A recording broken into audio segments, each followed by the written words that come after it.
Hello, ഇന്ന് നമ്മൾ Chinese collar അതല്ലെങ്കിൽ റൗണ്ട് കോളർ എന്നൊക്കെ പറയുന്ന ആ ഒരു കോളർ എങ്ങനെയാണ് എളുപ്പം കട്ട് ചെയ്തെടുക്കുക എന്നുള്ളതാണ് ഇന്നത്തെ ഒരു വീഡിയോയിൽ കാണിക്കുന്നത്. അപ്പോൾ ഈ വീഡിയോ കാണുന്നതിന് മുമ്പ് ഒന്ന് ലൈക്ക് ചെയ്തിട്ടും പുതിയതായിട്ട് കാണുന്ന ആരെങ്കിലും ഉണ്ടെങ്കിൽ ഒന്ന് സബ്സ്ക്രൈബ് ചെയ്തിട്ടും കാണാൻ ശ്രമിക്കണേ. അപ്പോൾ ഞാനിവിടെ ചാർട്ട് പേപ്പറാണ് എടുത്തിട്ടുള്ളത്. നമ്മൾ ക്യാൻവാസ് എടുക്കുക കേട്ടോ. അപ്പോൾ ഇതിനെ സ്ട്രൈറ്റ് ആക്കാനായിട്ട് ഒരു ലൈന് വരയ്ക്കുന്നുണ്ട്. ഡബിൾ ഫോൾഡ് ചെയ്തിട്ടാണ് ചാർട്ട് പേപ്പർ ഇട്ടിട്ടുള്ളത്. ഇനി നമ്മൾ മടക്ക് ഭാഗം ഇങ്ങനെ വരിക, അതായത് മടക്ക് ഭാഗം കറക്റ്റായിട്ട് വെച്ചിട്ടില്ല എന്നുണ്ടെങ്കിൽ നമുക്ക് കോളറ് 2 പീസായിട്ടാണ് കിട്ടുക.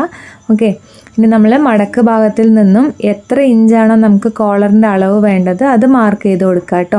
ഇപ്പം നിങ്ങൾ ഫുൾ കോളറാണ് എടുത്തതെന്നുണ്ടെങ്കിൽ അതിനെ പകുതിയാക്കി മാർക്ക് ചെയ്യുക. അതല്ല പകുതിയാണ് എടുത്തതെന്നുണ്ടെങ്കിൽ പകുതി മാർക്ക് ചെയ്ത് കൊടുത്താൽ മതി. അപ്പം ഞാനിവിടെ 9 ഇഞ്ചാണ് എനിക്ക് വേണ്ടത്. അപ്പോൾ ഈ 9 ഇഞ്ചിൽ നിന്നും 2 ഇഞ്ച് കുറച്ച് മാർക്ക് ചെയ്ത് കൊടുക്കുന്നുണ്ട് കേട്ടോ.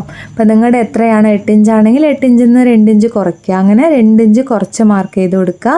ഇനി ഇവിടെ നിന്ന് 3 ഇഞ്ച് ഇല്ലെങ്കിൽ 3.5 ഇഞ്ച് എല്ലാവർക്കും നോർമലായിട്ട് കൊടുക്കാവുന്നതാണ് കേട്ടോ. അപ്പോൾ ഞാനിവിടെ 3 ഇഞ്ചാണ് കൊടുക്കുന്നത്. 3.5 കൊടുക്കണമെങ്കിൽ 3.5 കൊടുക്കുക കേട്ടോ.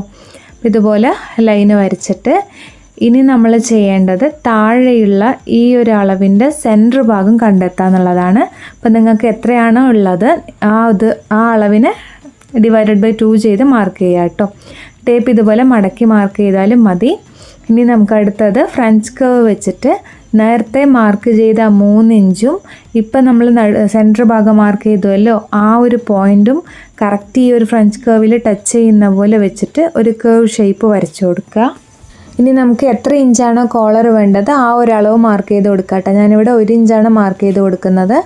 അപ്പോൾ നമ്മൾ ഓരോ ഇഞ്ചായിട്ട് മാർക്ക് ചെയ്തതൊക്കെ ജോയിൻ ചെയ്യുമ്പോൾ നമുക്ക് കറക്റ്റായിട്ടുള്ള ഷേപ്പ് കിട്ടും.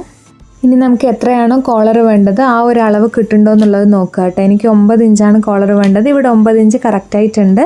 ഇതേ നിങ്ങൾക്ക് ഇപ്പോൾ 9 ഇഞ്ചാണ് വേണ്ടതെന്നുണ്ടെങ്കിൽ അതിൽ 8.75 8.5 ഉണ്ടെന്നുണ്ടെങ്കിൽ ഒരു 1/2 ഇഞ്ച് എക്സ്ട്രാ ഈ ഭാഗത്ത് ചേർത്ത് കൊടുത്താലും മതി. ഇനി നമുക്ക് അതേപോലെ തന്നെ ഷേപ്പ് കൊടുക്കണമെന്നുണ്ടെങ്കിൽ ഷേപ്പ് കൊടുക്കുക കേട്ടോ, ഇല്ലെങ്കിൽ കറക്റ്റായിട്ട് കട്ട് ചെയ്തെടുക്കുക. ഞാനിപ്പോൾ കറക്റ്റായിട്ടാണ് ചെയ്യുന്നത്. ഇനി നമുക്ക് നോക്കിയിട്ട് ഷേപ്പ് എടുക്കുക കേട്ടോ. അപ്പോൾ വരച്ച ലൈനിൻ്റെ മുകളിൽ കൂടെ തന്നെ കട്ട് ചെയ്ത് കൊടുക്കുക. അപ്പോൾ ഇത്രയേ ഉള്ളൂ കേട്ടോ, നമുക്ക് സിമ്പിളായിട്ട് കോളറിനേക്ക് കട്ട് ചെയ്തെടുക്കാൻ പറ്റും.